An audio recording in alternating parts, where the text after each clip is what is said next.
JR was one of our patients who was a sole supporter for his family. And this is Hugh.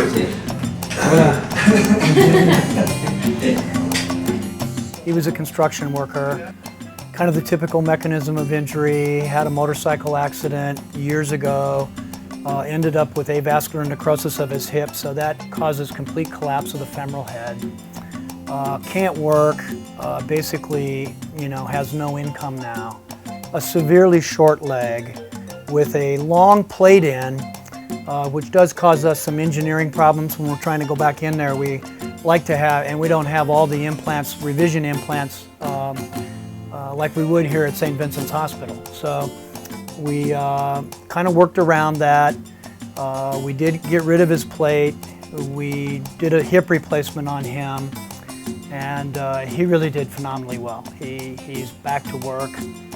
He's back to supporting his family, which is a big thing down there because it's really kind of a paternal society. The males are usually the big breadwinners, and he was a very grateful patient and did extremely well.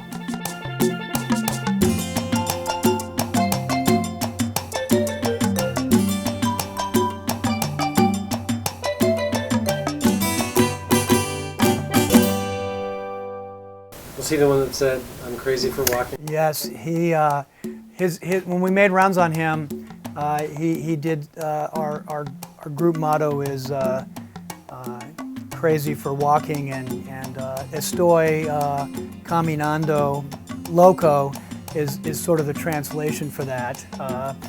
And we had a good laugh at that. He kind of popped that off for us, and our other surgeon, Jim Ballard, that went down, has a lot better Spanish than I did and picked up on that translation right away. But it means that he's crazy for walking, and that he picked up on our Operation Walk, Freedom to Move logo.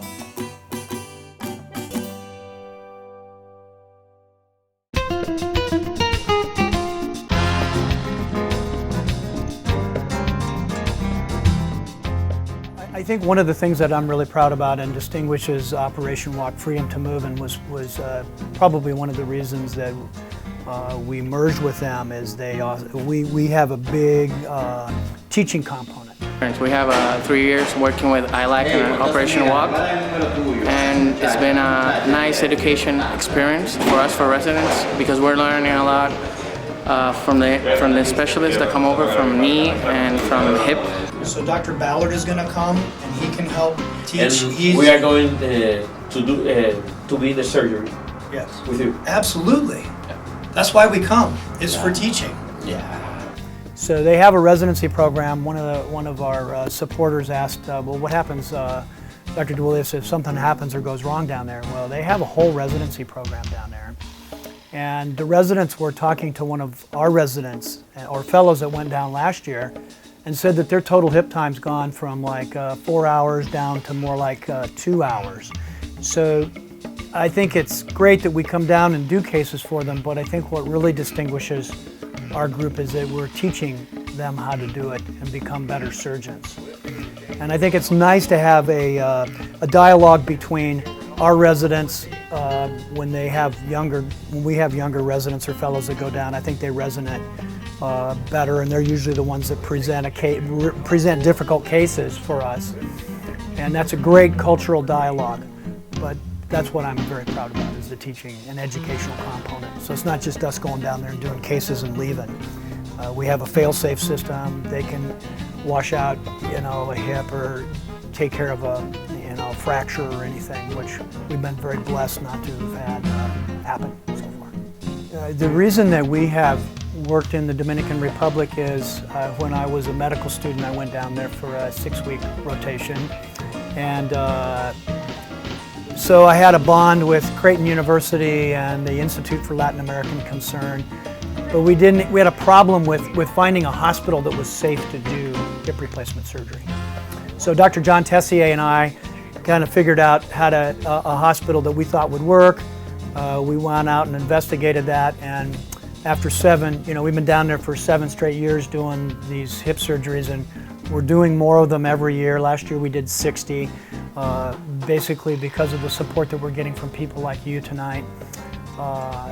And that's allowed us to be more efficient. We've had better instrumentation. We've had the help of all the corporate sponsors that allow us to bring in, basically we're in the implant room here at St. Vincent's, we bring in like $3 million worth of inventory.